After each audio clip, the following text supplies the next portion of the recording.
ప్రార్థన చేసుకొని దేవుని యొక్క వాక్యమును ధ్యానం చేద్దాం. మహాగణుడ సర్వోన్నత దేవ, మీకు వందనాలు ప్రభువా.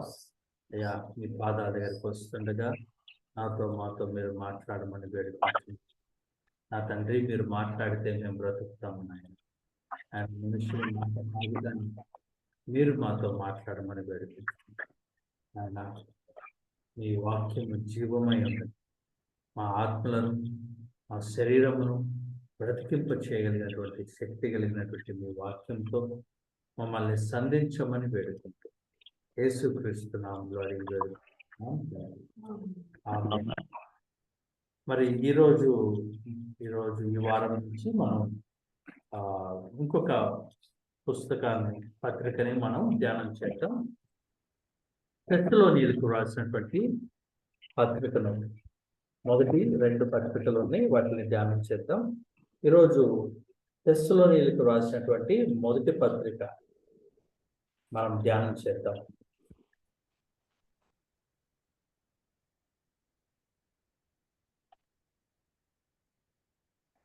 గమనించినట్లయితే ఈ మొదటి అధ్యాయంలో 1 నుంచి 10 వచనాలు ఉన్నాయి. ఈ 10 వర్సెస్ ఈరోజు మనం చదువుదాం. ఎవరైనా చదవచ్చు. అయితే తెస్సలోనీయులకు అనేటువంటి ఈ యొక్క సంఘానికి పౌలు గారు రాస్తా ఉన్నారు. ఇది అప్పటి ఉన్నటువంటి ప్రజెంట్ ఉన్నటువంటి గ్రీస్ దేశంలో ఉన్నటువంటి ఒక ప్రాముఖ్యమైనటువంటి పట్టణము. అక్కడ మరి దేవుని యొక్క సువార్తను ప్రకటించడం, ఒక నూతనంగా అంగీకరించబడినటువంటి ఒక సంఘము. కొంతమంది విశ్వాసులు నూతనంగా ప్రభువుని అంగీకరించిన వారు, అంతకు ముందు వారు విగ్రహారాధన చేసేవారు అని చెప్పి మనం అర్థం చేసుకోవచ్చు. అయితే వారు ఎప్పుడైతే దేవుని సువార్తను విని అంగీకరించి అక్కడ ఒక చిన్న సంఘం ఏర్పడింది. అయితే ఆ సంఘము అనేక శ్రమల గుండా వెళ్ళింది. అనేకమైనటువంటి శ్రమలు వాళ్ళు అనుభవించాల్సి వచ్చింది అని చెప్పి మనం అర్థం చేసుకోవచ్చు, మన వాక్యం ద్వారా తెలుసుకోవచ్చు. అయితే మరి వారిని బలపరచడానికి ఆ సమయంలో మరి పౌలు గారు వారికి ఒక పత్రిక రాస్తా ఉన్నారు. గమనించంటే పౌలు గారు రాసినటువంటి అన్ని పత్రికల్లో తెస్సలోనీయులకు రాసినటువంటి పత్రికలో ప్రాముఖ్యంగా ప్రభు యొక్క రాకడ గురించి రాస్తా ఉన్నారు. కొరింథీ కానీ, లేదంటే అనేక రోమీలకు రాసిన పత్రికలో కానీ, అన్ని పత్రికల్లో దీని గురించి ప్రస్ఫుటంగా ఇవ్వబడదు. కానీ ప్రభు యొక్క రాకడ గురించి తెస్సలోనీయులకు రాసినటువంటి పత్రికలో మాట ఏమంటున్నారంటే, దేవుని యొక్క రాకడ గురించి రాయటమే కాదు, 5వ అధ్యాయంలో గమనించినట్లయితే ఏమంటున్నారంటే, లాస్ట్ వచనం 5వ అధ్యాయము 27వ వచనం.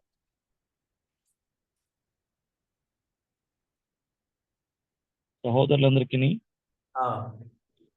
ఈ పత్రిక చదివి వినిపింపవాలని ప్రభు పేరట మీకు ఆనపెట్టుచున్నాను. ఈ పత్రిక అందరికీ కూడా చదివి వినిపించాలని ప్రభు పేరట మీకు ఆనపెట్టుచున్నాను, అంటే మీకు ఒట్టుకు పెడుతున్నాను అని చెప్పి పౌలు గారు రాస్తా ఉన్నారు. ఎందుకంటే అందరూ కూడా ఈ యొక్క పత్రికను తెలుసుకోవాల్సినటువంటి అవసరం ఉంది. కాబట్టి మీరందరూ కూడా దీన్ని చదివి దీనిలోని విషయాలను గ్రహించాలి అని చెప్పి పౌలు గారు అంటున్నారు. మరి ఈ యొక్క మొదటి 10 వచనాలు చూద్దాం. మొట్టమొదటి వచనాలు చూసినట్లయితే, తండ్రి అయిన దేవుని యందును ప్రభు అయిన యేసుక్రీస్తునందును ఉన్న తెస్సలోనీయుల సంఘమునకు పౌలును, సిల్వానును, తిమోతియును శుభమని చెప్పి వ్రాయినది. కృపయు సమాధానము మీకు కలుగును గాక. పౌలు గారు రాసేటప్పుడు చాలా సందర్భాల్లో తండ్రి అయిన దేవుని గురించి, అలాగే యేసుక్రీస్తు ప్రభువారి గురించి రాస్తా ఉన్నారు. ఇక్కడ ఏమంటున్నారంటే, తండ్రి అయిన దేవుని యందును ప్రభు అయిన యేసుక్రీస్తునందును ఉన్న తెస్సలోనీయుల సంఘమునకు. ఒక సంఘము చాలా సందర్భాల్లో గమనించినట్లయితే యోహాను రాసినటువంటి మొదటి పత్రికలో కూడా క్రీస్తు యొక్క విరోధమైన బోధ గురించి మాట్లాడుతా, ఎవరైతే ఏ ఆత్మ అయితే క్రీస్తు శరీరధారి వచ్చాడని చెప్పి ఒప్పుకొనునో ఆ ఆత్మ దేవునికి సంబంధించింది, మిగతాది కానిది, లేదంటే ఆయన శరీరధారిగా వచ్చాడు అని చెప్పి ఒప్పుకొనటువంటిది మరి దేవుని నుండి వచ్చినటువంటి ఆత్మ కాదు అని చెప్పి స్పష్టంగా రాస్తా ఉన్నారు. అలాగే చూసినట్లయితే చాలా సందర్భాల్లో ఇప్పుడు ఉన్నటువంటి అనేకమైనటువంటి ఆ కల్ట్స్ లేదంటే వీళ్ళు కూడా ఏం చేస్తున్నారంటే యేసు క్రీస్తు ప్రభువారి యొక్క ప్రాముఖ్యతను తగ్గించే విధంగా తండ్రిని అంగీకరిస్తారు, యెహోవా దేవుడిని అంగీకరిస్తారు. యెహోవా దేవుడు చాలా గొప్పమైన శక్తివంతమైనటువంటి దేవునిగా అంగీకరిస్తారు. యేసుక్రీస్తు ప్రభువారిని వచ్చేసరికి ఒక సాధారణమైనటువంటి మానవునిగా చూస్తూ ఉన్నారు. అందుకే స్పష్టంగా రాస్తా ఉన్నారు, ఈ ప్రతి ఒక్క సంఘం మనము తండ్రిలోను ప్రభువులోను క్రీస్తులోను మనము ఐక్యపడి ఉన్నాము అని అర్థం చేసుకోవచ్చు. చూద్దామండి ఒక మాట.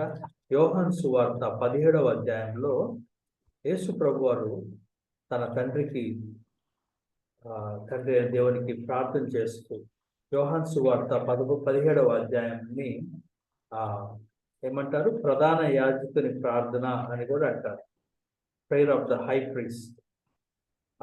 ఏమంటారంటే చూడండి 11వ వచనం 17:11.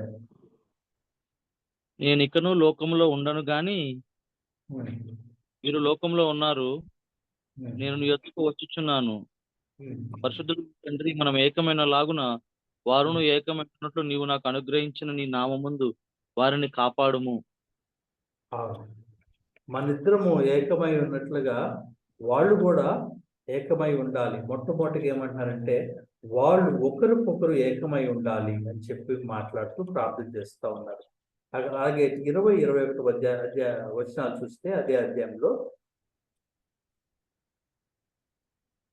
మరియు నీవు నన్ను పంపితవని లోకము నమ్మునట్లు తండ్రి, నా యందు నీవును నీ యందును నేనును ఉన్నలాగున వారును మన యందు ఏకమై ఉండవలని వారి కొరకు మాత్రము నేను ప్రార్థించుట లేదు. వారు ఈ వాక్యము వలన నా యందు విశ్వాసం ఉంచి వారందరూ ఏకమై ఉండవాలని వారి కొరకును ప్రార్థించుచున్నాను.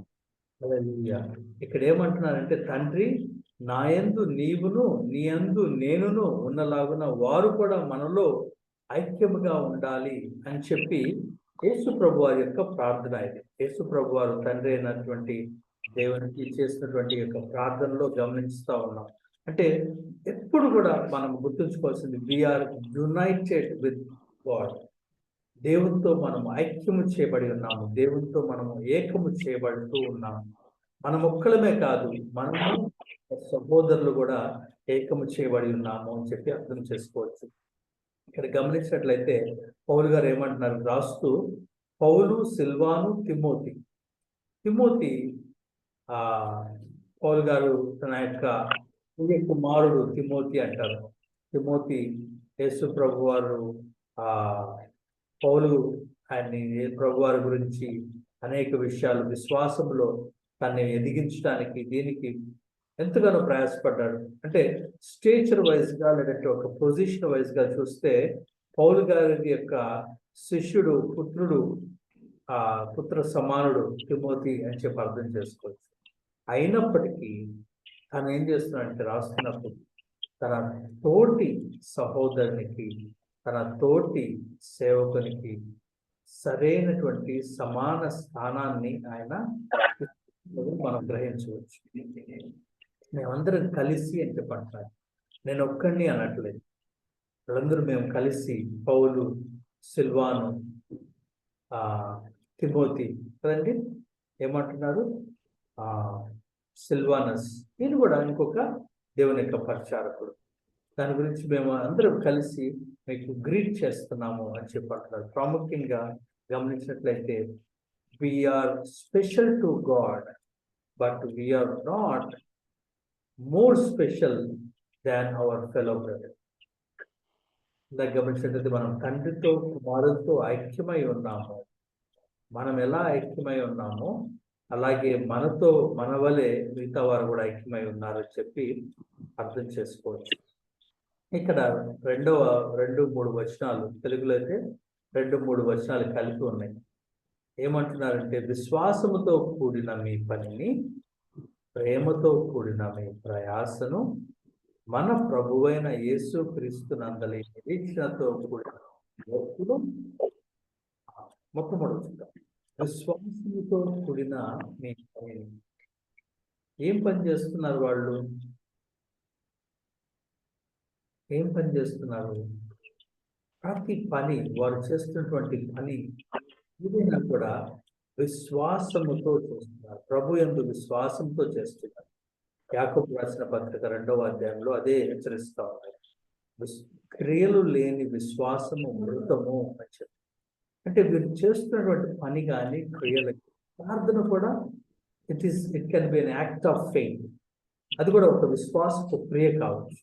మనము ఒక ఆఫరింగ్ ఇచ్చినా అది ఒక విశ్వాసపు క్రియ, లేదా మనం ఒకరికి సువార్త చెప్పినా అది ఒక విశ్వాసము కలిగి చేసినప్పుడు అది విశ్వాస సంబంధమైన క్రియగా మారుతుంది.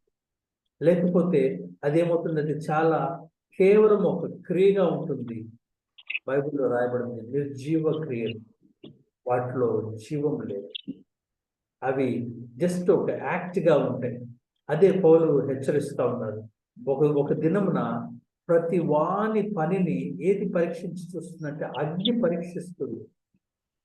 ఒకడు వెలగల రాళ్లతో కట్టాడా, బంగారంతో కట్టాడా, వెండితో కట్టాడా, లేకపోతే గడ్డితో కట్టాడా, కొయ్య కాలుతో కట్టాడా అనేది అగ్ని పరీక్షిస్తుంది అని. ఆ పరీక్షలో ఒక ప్రధానమైన పారామీటర్ ఏంటంటే, are we doing that by the faith on Lord Christ? మనము విశ్వాసముతో కలిగి చేస్తున్నామా, విశ్వాసము లేకుండా చేస్తాం? అవిశ్వాసముతో లేదంటే అల్ప విశ్వాసంతో ఫర్ సేక్ చేస్తున్నామా? అయితే ఇక్కడ తెస్సలోనిక సంఘం వారు ఏం చేస్తున్నారంటే, పౌలు ఇస్తున్నటువంటి సాక్ష్యం ఆ సంఘం గురించి. విశ్వాసంతో మీరు చేస్తున్నారు, ప్రేమతో కూడిన మీ ప్రయాసమును. చాలా సందర్భాల్లో ప్రయాసపడతా ఉన్నారు. యేసు ప్రభు వారిని యోహాను సువార్త 6వ అధ్యాయంలో గమనించినట్లయితే, ఆయన వారికి 5,000 మందికి రొట్టెలు పంచిచ్చిన తర్వాత వాళ్ళు వచ్చి అక్కడ లేడు అని చెప్పి ఒక తీర ప్రాంతం నుంచి ఇంకో తీర ప్రాంతానికి పరిగెత్తుకుంటూ వెళ్ళారు. వాళ్ళు చాలా ప్రయాసపడి వెళ్ళారు. అయితే ప్రభు వారు అంటున్నారు, మీరు క్షయమైన ఆహారం కొరకు ప్రయాసపడకుడి, కానీ అక్షయమైన ఆహారం కొరకు ప్రయాసపడండి అని చెప్పి వారికి తెలియజేస్తారు. అయితే ఇక్కడ ఏ ప్రయాస ఏదైనా కూడా ప్రేమతో చేయకపోతే అది ఒక విధంగా నిర్జీవ క్రియగా మారిపోతుంది అని చెప్పి మనం అర్థం చేసుకోవాలి కదా. కొరింథీయులకు రాసిన పత్రిక, మొదటి పత్రిక 13వ అధ్యాయంలో అంతట్లో కూడా ప్రేమ గురించి మాట్లాడుతూ ఉన్నారు. నేను విశ్వాసము కలిగి కొండలు పెకిలించగలిగినటువంటి శక్తి కలిగినప్పటికీ నా దేహాన్ని మొత్తాన్ని కూడా కాల్చబెట్టుకు నేను అప్పగించిన ఇవన్నీ క్రియలు, ఇవన్నీ చేసినా కూడా ప్రేమ లేకపోతే నేను వ్యర్థుడను అని చెప్పట్టున్నాను. చూద్దాము, ఒకసారి మాట చదువుదామండి. కొరింథీయులకు రాసిన మొదటి పత్రిక 13వ అధ్యాయం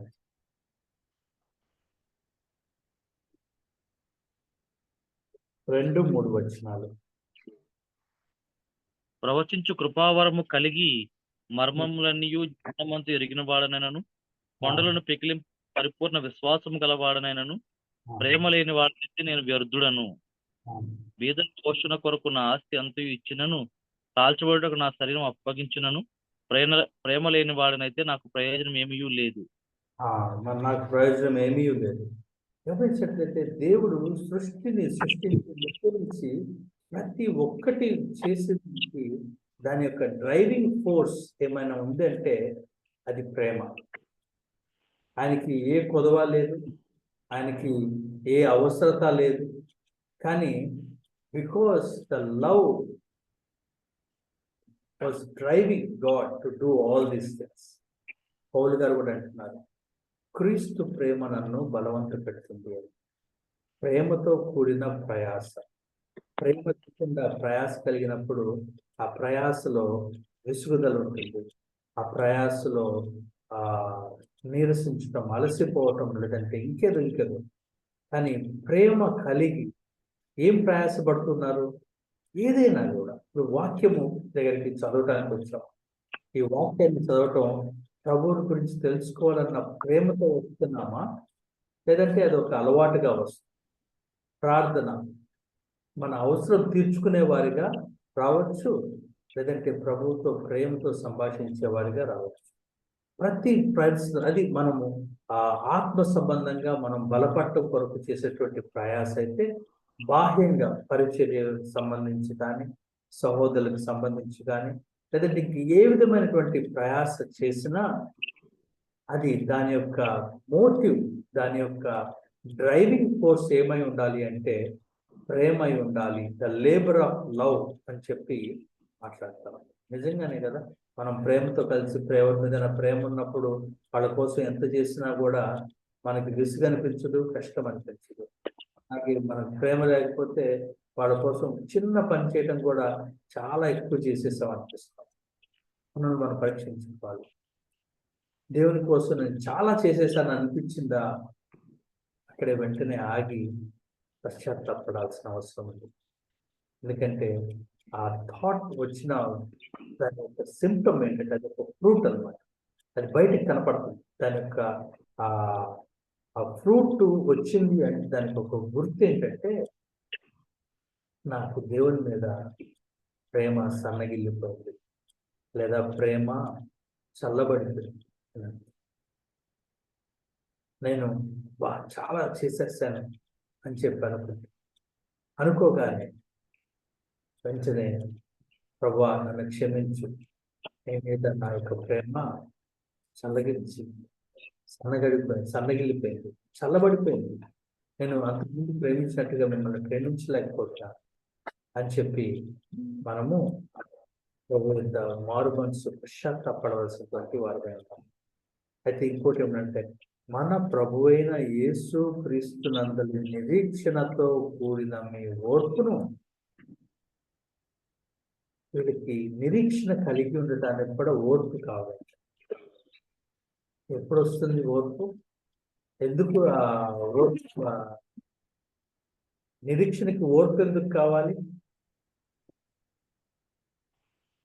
అబ్రహాం వెయిటింగ్ ఎప్పుడు అవుతుందో తెలియదు, నిరీక్షించమంటున్నాడు దేవుడు. వెయిట్ చేయటానికి ఓర్పు కావాలి. అప్పుడే ఆ వ్యక్తి యొక్క నిజమైనటువంటి స్పిరిచువల్ స్టామినా బయటపడతాం. మనం కూడా చూస్తూ ఉంటే మనం ఎక్సర్సైజ్ చేస్తా ఉన్నాం అనుకోండి, 1 kg ఫర్ ఎగ్జాంపుల్ 1 kg దాన్ని తీసుకొని ఒక డంబెల్ కొట్టమంటే ఒక 1 kg డంబెల్ తీసుకొని ఒక 100 రొటేషన్స్ చేయొచ్చేమో, లేదంటే రిపిటేషన్స్ చేయొచ్చేమో, 100 బైసెప్స్ చేయొచ్చేమో. సరే, ఒక 100 గ్రాములు తీస్తానయ్యా, గంట సేపు పట్టుకో అని చెప్పంటే ఇక్కడ కావాల్సింది ఇప్పుడు బలం కాదు, స్టామినా. అక్కడ ఉంది 100 గ్రాములే, కానీ అక్కడ దాని యొక్క ఆ యొక్క పరీక్షలో బలం పొందితే టైంలో ఒక గంట సేపు పట్టుకోవాలి. మన జీవితంలో కూడా దేవుడు ఏదైనా పరిస్థితి నుంచి తీసుకుని వెళ్తున్నప్పుడు, నిరీక్షణ ఇచ్చినప్పుడు, వాగ్దానము నిరీక్షణ, దాన్ని ఓర్పుతో మనం సంపాదించుకోవాలి అని చెప్పి రాయబడింది అన్నమాట. హెబ్రీయులకు రాసిన పత్రిక,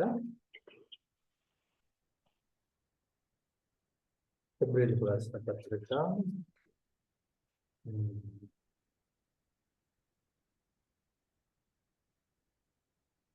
8వ అధ్యాయము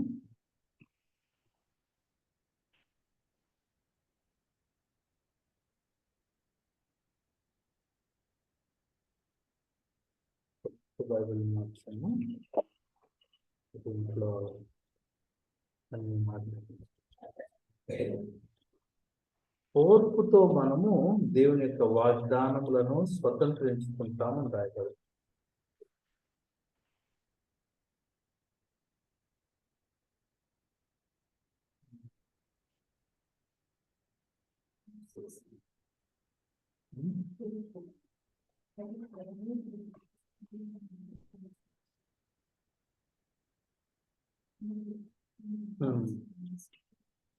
ఎక్కువ మనం ఎక్కువైన వాగ్దానముల గురించి చెప్పారు, కానీ మనము ఓర్పుతో ఆ యొక్క వాగ్దానములను స్వతంత్రించుకుంటాము. ఉమ్.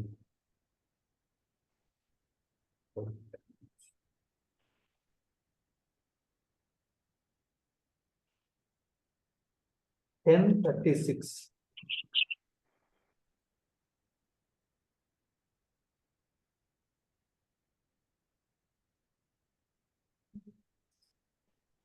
మీరు దేవుని చిత్తమును నెరవేర్చిన వారై వాగ్దానము పొందు నిమిత్తము మీకు ఓర్మి అవసరమై ఉన్నది.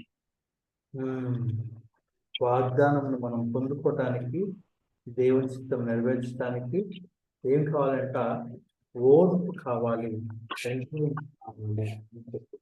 అయితే ఇక్కడ వీళ్ళకి టెస్లోనిక వాళ్ళకి ఎందుకు ఎండ్యూరెన్స్ గురించి టెస్ట్ అంటే, వీళ్ళకి దేవుని యొక్క రాజ్యం గురించి, పాప క్షమాపణ గురించి, పరలోకం గురించి, యేసుక్రీస్తు ప్రభు యొక్క రాకడ గురించి బోధించబడింది. అయితే వాళ్ళు ప్రభువును అంగీకరించిన వెంటనే విపరీతమైన శ్రమలు వాళ్ళ జీవితంలో, విపరీతమైన శ్రమలు గుండా, సమాజం నుండి శ్రమలు, హింస, శారీరకమైన హింస గుండా వాళ్ళు వెళ్తున్నప్పుడు, ఇప్పుడు వాళ్ళకి ఆ చెప్పబడిన బోధని, ఇవ్వబడినటువంటి నిరీక్షణని వాళ్ళు పట్టుకొని కొనసాగటానికి కావాల్సింది ఓర్పు. చాలా మంది అంటుంటారు, యేసే నమ్ముకున్న తర్వాత ఏంటి బ్రదర్ దేవునికి దగ్గరగా వస్తుంటే శ్రమలు ఎక్కువ అవుతున్నాయి. దేవునికి స్తోత్రం. శ్రమలు ఎందుకు ఎక్కువ అవుతాయి? శ్రమలు మనల్ని పరిపూర్ణతలో నడిపించడానికి, మనల్ని శుద్ధిపరచడానికి, మనల్ని దేవుని యొక్క సారూప్యంలోకి మార్చడానికి అనేక రకాలుగా దేవుడు శ్రమలను వాడుకుంటూ ఉంటారు. అయితే ఈ సంఘము వాళ్ళు అనేకమైన శ్రమల్లోకి వెళ్తూ ఉన్నప్పుడు వారు ఆ చెప్పబడిన నిరీక్షణ, వాళ్ళు ఒకదాన్ని వెయిట్ చేస్తూ ఉన్నారు. ఓకే, దేవుని యొక్క రాకడను బట్టి కానీ, దేవుడి ఇచ్చేటువంటి వాగ్దానములు బట్టి కానీ, దాన్ని పట్టుకోవడానికి వాళ్ళకి ఓర్పు అవసరమే. ఇంకొక మాట ఏమని తెలిసింది, పరిశుద్ధాత్మ దేవుడు ఏమిస్తారంట? నిరీక్షించేటువంటి శక్తిని ఇస్తారని వాక్యంలో రాయబడింది. చూద్దాం. రోమిలికి రాసిన పత్రిక 15వ అధ్యాయము 13వ అధ్యాయం 13వ వచనం.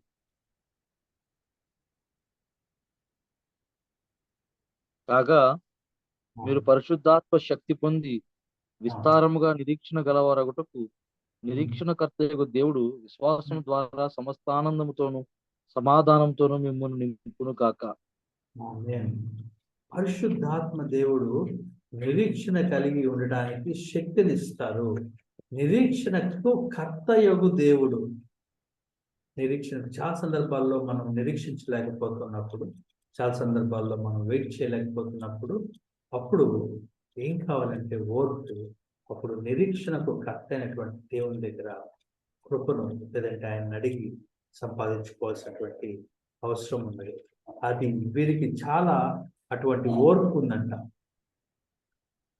ఆ ఓర్పును మేము మన తండ్రి అయిన దేవుని ఎదుట మానక జ్ఞాపకం చేసుకొనొచ్చు, మా ప్రార్థనలు యందు మీ విషయమై విజ్ఞాపనము చేయొచ్చు, మీ అందరి నిమిత్తం ఎల్లప్పుడూ దేవునికి కృతజ్ఞతాస్తుతులు చెల్లించుచున్నాము. ఇక్కడ పౌలు గారు ఒక మోడల్ని, ఒక ఉదాహరణ, ఒక మాదిరిని చూపిస్తా ఉన్నారు. ఏంటంటే, వేటిని మనము మన సహోదరుల విషయంలో గుర్తు చేసుకోవాలి, వేటిని మనము జ్ఞాపకం కలిగి ఉండాలి. మనము చాలా సందర్భాల్లో ఏవి ఎక్కువగా జ్ఞాపకం కలిగి ఉంటాం, ఏవి ఎక్కువగా గుర్తుంచుకుంటాం? మనకు ఇష్టమైన బ్రదర్, మనకి ఇష్టమైనవి, మనకు కష్టం కలిగించినవి. ఇప్పుడు ఒక సహోదరుడి విషయం, అతను ద్వారా మనకు కష్టం కలిగింది చాలా కాలం గుర్తుంది. ఆ సహోదరుడు అనగానే అతనిలో ఉన్నటువంటి నెగిటివ్స్ అన్నీ మనకు గుర్తుకొస్తాం. కానీ పౌలు గారు దేవుని ఎదుట దేన్ని గుర్తు చేసుకుంటున్నారంట అంటే వాళ్ళ యొక్క ప్రయాసం, వాళ్ళ ప్రేమ, వాళ్ళ యొక్క విశ్వాసము, వాళ్ళ యొక్క ఓర్పు, వీటిని గుర్తు చేసుకుంటా ఉన్నాము. గుర్తు చేసుకుంటూ ఏం చేస్తా ఉన్నారంట, వాటన్నిటిని బట్టి దేవునికి కృతజ్ఞతలు తెలియజేస్తాం. This is a best example.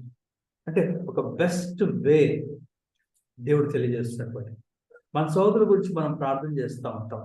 ప్రార్థన చేస్తూ ఉన్నప్పుడు ప్రభా వారికి సహాయం చేయండి అని ప్రార్థన చేస్తున్నాం. Yes, very good at one level.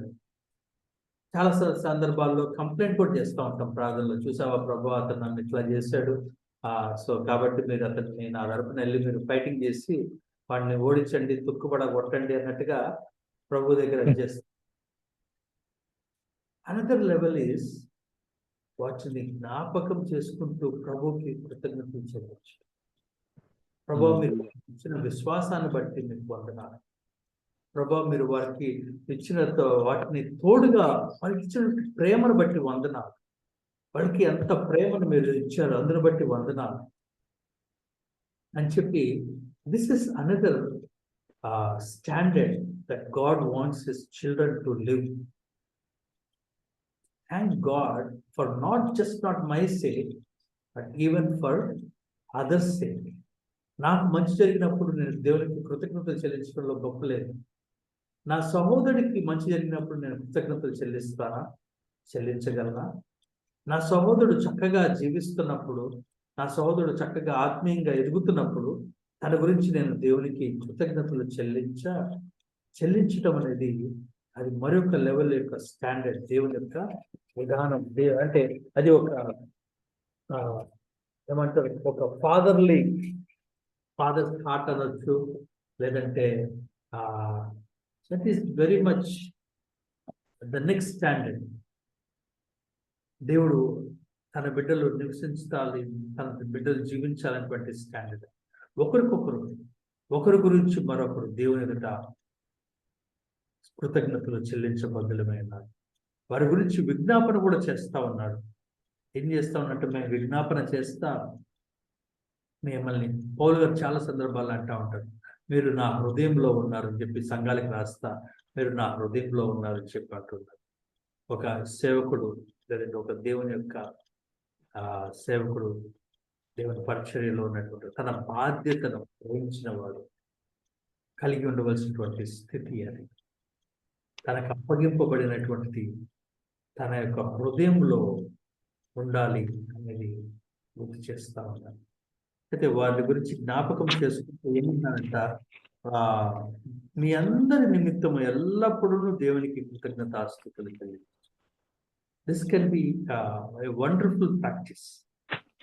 It is definitely దేవుడు దగ్గర నుంచి ఎక్స్పెక్ట్ చేసుకున్నటువంటి విధానం అని చెప్పి మనం అర్థం చేసుకోవచ్చు. ఏంటంటే మనం మన సహోదరుల నిమిత్తము విజ్ఞాపన చేయటం మాత్రమే కాదు, కానీ వారి పట్ల దేవుడు చేసినటువంటి మేలులను బట్టి, వారికి పట్ల దేవుడు చూపించిన కృపను బట్టి, వారి పట్ల దేవుడు చూపించినటువంటి కనికరమును బట్టి దేవునికి కృతజ్ఞతాస్తుతులు చెల్లించారు.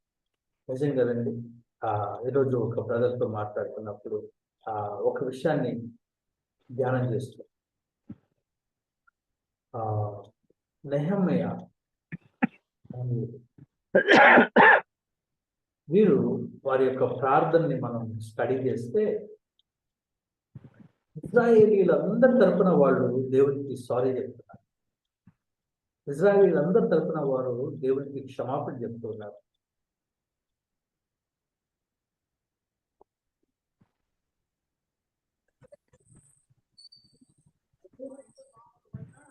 ప్రైజ్ లార్డ్ అన్న. Praise Lord Irmiya, praise Lord. Ezra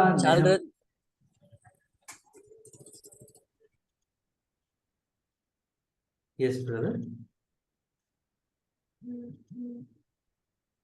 Ezra ఏం లేదన్న. ప్రార్థనలు మనం గమనించినట్లయితే, విజ్ఞాపన గురించి గమనించినట్లయితే, వారు ఇశ్రాయేలీయులందరి పక్షాన నిలబడి దేవునికి క్షమాపణ చెప్తారు. నిజంగా ఒక విశ్వాసి, లేదంటే ఒక విశ్వాసి మనము అనేక సార్లు దేవుని వాక్యాన్ని కోట్ చేస్తాం. మనం రాజులైన యాజక సమూహంగా పిలువబడ్డాము అంటే ఒక యాజకుని యొక్క బాధ్యత ఏంటంటే సంఘం తరపున దేవుని ఎదుట నిలబడి విజ్ఞాపన చేయటం, సంఘం తరపున దేవుని ఎదుట వారి యొక్క పాపములను గురించి క్షమాపణ అడగటం కదండి. యాజకుడు ఏం చేస్తుండేవాడు? ఒక మేకను లేదంటే కోడెను వధించి పాప పరిహారార్థం వధించి దాన్ని వారి దగ్గరికి దేవుని దగ్గరికి తీసుకుని వెళ్తున్నారు. ఎందుకు ఇది జరుగుతుంది? ఇదేమన్నా ఒక కంపల్సరీ యాక్టా, లేదంటే ఇది చేయాలా, ఎందుకు చేయాలి అని చెప్పి అనుకున్నప్పుడు ఈ యాక్ట్ దేవుని పట్ల మనకున్న ప్రేమ యొక్క స్థాయిని తెలియజేస్తుంది. ఎలా అంటే ఇప్పుడు ఒక ఇద్దరు వ్యక్తులు ఉన్నారు. ఆ ఇద్దరు వ్యక్తులు చాలా సన్నిహితులు, మంచి స్నేహం కలిగిన వారు, ఒకరి పట్ల ఒకరికి చాలా ప్రేమ ఉంది. అయితే వాళ్ళిద్దరు వెళ్ళినప్పుడు ఒక వ్యక్తి యొక్క సంబంధించిన కుటుంబీకులో లేదంటే తన యొక్క బంధువులో తన యొక్క స్నేహితులో వారిద్దరికి పరిచయం చేసినప్పుడు ఆ మొదటి వ్యక్తి యొక్క కుటుంబీకులు కానీ స్నేహితులు కానీ రెండవ వ్యక్తిని ఇల్ ట్రీట్ చేశారనుకోండి, లేదంటే రెండవ వ్యక్తిని అవమానకరంగా బిహేవ్ చేశారనుకోండి, అప్పుడు ఆ మొదటి వ్యక్తి తను ఆ రెండవ వ్యక్తిని స్నేహం చేస్తున్నాడు, ప్రేమించాడు కనుక తనతో ఉన్నటువంటి సంబంధాన్ని బట్టి ఏం చేస్తాడంటే వెంటనే సారీ రా, క్షమించు, మా వాళ్ళు చేసిన దానికి క్షమించు అని చెప్పి తను వాళ్ళ పక్షాన్ని నిలబడి తన క్షమాపణ అడుగుతుంటాడు. అలాగే దేవుని ప్రేమించి దేవుని మహిమ కొరకు ఆకాంక్షించేటువంటి వ్యక్తులు వాళ్ళు ఏం చేస్తున్నారంట, వెంటనే ఆ ఇశ్రాయేలీయుల స్థానంలో నిలబడి ప్రభువా క్షమించయ్యా, నేను మిమ్మల్ని ఎంతగానో బాధ పెట్టాం, ఇదిగో మేము మా జనాంగం ఎంతగానో మిమ్మల్ని ధిక్కరించాం, క్షమించు దేవా అని ప్రార్థన చేస్తాం. అయితే గమనించినట్లయితే అక్కడ వాళ్ళ ప్రార్థనలో లేనిది, లేదంటే రికార్డ్ చేయబడింది, నూతన నిబంధనలో రికార్డ్ చేయబడింది ఏంటంటే వారి తరపున విజ్ఞాపన చేయటం మాత్రమే కాదు, వారి గురించి దేవునికి కృతజ్ఞతాస్తుతులు చెల్లించడం కూడా. ఇమాజిన్, ఒకసారి కనుక ఆలోచన చేస్తే నెహమ్యానో లేదంటే ఎజ్రానో నిలబడి ప్రార్థన చేస్తున్నప్పుడు, ప్రభువా ఇదిగో మీరు ఇచ్చినటువంటి నా సహోదరులందరిని బట్టి వందనాలు, కృతజ్ఞతలు, ఇదిగో వారు ఈ పని చేస్తున్నారు వాళ్ళని బట్టి కృతజ్ఞతలు, వాళ్ళకి చేయడానికి మీరు ఇచ్చిన శక్తిని బట్టి కృతజ్ఞతలు. అంటే we are thanking God, we are praising God. దేవుణ్ణి స్తుతించి ఆరాధించడం కేవలము మన నిమిత్తం మాత్రమే కాదు కదా, దేవుడు చేస్తున్నటువంటి ప్రతి గొప్ప కార్యమును బట్టి కూడా ఇక్కడ స్తుతి చెల్లిస్తున్నట్లుగా మనం గమనించవచ్చు. 4-5 వచనాలు చూసినట్లయితే, మొదటి తెస్సలోనికీయులకు రాసిన పత్రిక 1వ అధ్యాయము 4-5 వచనాలు చూసినట్లయితే, ఏలయనగా దేవుని వలన ప్రేమింపబడిన సహోదరులారా, మీరు ఏర్పరచబడిన సంగతి అనగా మా సువార్త మాటతో మాత్రము గాక శక్తితోనూ పరిశుద్ధాత్మతోనూ సంపూర్ణ నిశ్చయతతోనూ మీ యుద్ధకు వచ్చి ఉన్న సంగతి మాకు తెలియను. మీ నిమిత్తము మేము మీ ఎడల ఎట్టివారమై ఉంటిమో మీరు ఎరుగుదురు. ఇక్కడ ఏమని చెప్తున్నారంటే, మీరు ఎలా రక్షించబడ్డారు? మీ దగ్గరికి వచ్చినటువంటి సువార్త మేమేదో ఒక మాటగా చెప్పబడలేదు, కానీ అది నిజముగా శక్తి కలిగి మీ లోపల కార్యము జరిగించింది. అందుకే కొరింథీయులకు రాసిన పత్రిక 1వ అధ్యాయం 18వ వచనంలో ఏముంటుందంటే, సిలువను గూర్చిన వార్త నశించుచున్న వారికి వెరితనము గాని రక్షించబడుచున్న మనకు దేవుని యొక్క శక్తి అయి ఉన్నది అంటున్నారు. అంటే మనకి ఆ సువార్తను ధ్యానం చేసే కొలది మనము ఒక దేవుని యొక్క శక్తిని మనము పొందుకుంటాం వారుగా గమనించవచ్చు. ఎలా పొందుకుంటాం? దేవుడు నన్ను ప్రేమించి, దేవుడు లోకం ఎంతగానో ప్రేమించును, ఇది కార్పొరేట్ స్టేట్మెంట్, అది కాదు. దేవుడు నన్ను ఎంతగానో ప్రేమించి నా కోసం ప్రాణం పెట్టి, నా కోసం రక్తం కార్చి, నా కోసం ఆయన బలయ్యాడు, నన్ను అంతగా ప్రేమిస్తున్నాడు, నిజంగా కదండి. ఒక వ్యక్తి మనల్ని గాఢంగా ప్రేమిస్తున్నారు అనేటువంటి విషయం మనకు ఎంతగానో ఆనందాన్ని కలుగజేస్తుంది, మనకెంతగానో బలాన్ని ఇస్తుంది. ఒకళ్ళు మనల్ని ప్రేమించట్లేదు అనే విషయం మనల్ని ఎంతగానో కుంగదీస్తుంది. మనల్ని ఎవరూ ప్రేమించట్లేదు అనే విషయం మనుషుల్ని సూసైడ్ చేసుకునేట్టుగా చేస్తుంది. ఇదొక అబద్ధం. చాలా మంది సూసైడ్ చేసుకున్నట్టు వారి యొక్క విషయాల్లో గమనిస్తే వారు ఆ ప్రేమను పొందలేకో, ఎవరు ప్రేమించట్లేదనో, ఎవరు మమ్మల్ని పట్టించుకోవట్లేదనో, ఎవరు నా పట్ల ఒక కన్సర్న్ కలిగి లేరనో, వీటిని బట్టి జనాలు కుంగిపోతూ ఉన్నారు. అలాగే ఒక వ్యక్తి మనల్ని గొప్పగా ప్రేమిస్తున్నారు అని చెప్పంటే అది మనకి ఎంతగానో బలాన్ని ఇస్తుంది. అది ఇక్కడ ఏమంటారంటే ఆ యొక్క సువార్త యొక్క శక్తి వారు మీకు ఈ విధంగా వచ్చింది. దేవుని వలన ప్రేమింపబడిన సహోదరులారా, మీరు ఏర్పరచబడిన సంగతి. దేనికి ఏర్పాటు చేయబడ్డారు? మనం అనేక సార్లు ధ్యానం చేసాం. ఏర్పరచబడిన వారు, పిలువబడిన వారు ఉన్నారు, ఏర్పరచబడిన వారు ఉన్నారు. దేనికోసం ఏర్పాటు చేయబడ్డారు? దేవుని యొక్క రాజ్యం కొరకు, పరలోకం కొరకు, దేవుని యొక్క కుమారుని సారూప్యంలో మార్చబడటం. ఎఫెసీయులకు రాసిన పత్రిక 1వ అధ్యాయంలో రాయబడింది అంటే, భూమి పునాదులు వేయబడక మునిపే మనము క్రీస్తు యేసులో ఆయన సారూప్యంలో మార్చబడటానికి ఏర్పాటు చేయబడ్డాం. ఇది ప్రీ డెస్టినేషన్. ఎందుకు మనం ఏర్పాటు చేయబడ్డాము అంటే, ఇదిగో ఈ మట్టి ముద్దలను తీస్తా ఉన్నారు. ఒక మట్టి ముద్దను తీసినప్పుడు ఇది ఎందుకు ఏర్పాటు చేయబడిందంటే, ఇది మాస్టర్ పీస్ లాగా తయారు చేయాలి. ఈ మాస్టర్ పీస్ లానే ఎగ్జాక్ట్గా ఇది కూడా ఉండాలి. అందుకోసం ఇది ఏర్పాటు చేయబడతా ఉంది. గమనించినట్లయితే అందుకోసం వాళ్ళు ఏర్పాటు చేయబడి ఉన్నారు. ఇంకోటి, సువార్త వాళ్ళకి శక్తితో కాదు, సంపూర్ణమైన నిశ్చయతతో వారి యొద్దకు వచ్చింది అని చెప్పి మాట్లాడుతూ ఉన్నారు.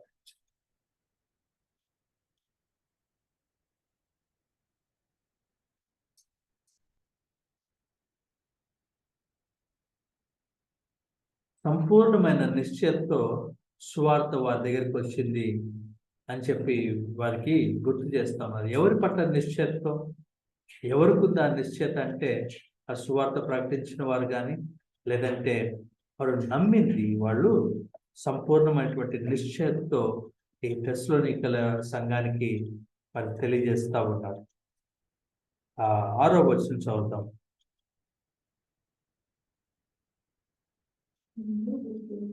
Followers of us and of the Lord, having received the word of consolation, the joy of the Holy Spirit. ఇక్కడ ఏమనుంది? 6వ వచనంలో, పరిశుద్ధాత్మ వలన కలుగు ఆనందముతో గొప్ప ఉపద్రవమందు మీరు వాక్యమును అంగీకరించి మమ్మును ప్రభువును పోలి నడుచుకునిన వారైతిరి. అనేక విషయాలు రాస్తా ఉన్నారు. వీళ్ళు అంగీకరించినప్పుడు, వాక్యం అంగీకరించినప్పుడు అన్నీ పీస్ఫుల్గా, జాయ్ఫుల్గా అట్లేం జరగట్లేదంట. గొప్ప ఉపద్రవం. ఇంగ్లీష్లో ఏమన్నారంటే మచ్ అఫ్లిక్షన్. చాలా శ్రమ, చాలా కష్టము, చాలా వేదన. దీంట్లో వాళ్ళు ఏం చేశారంటే ఆ వాక్యాన్ని